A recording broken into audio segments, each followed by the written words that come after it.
Alright, I stopped my video earlier. The state of the motherboard is 77, but this damn squeaker, beeper, buzzer thing won't shut up.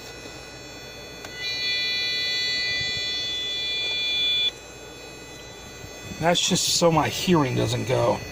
And that's just a little rubber stopper. I got 850 watts of power. I got both sockets powered up, even though, of course, you don't need both sockets powered up. And I got, I don't know what's wrong here at this point.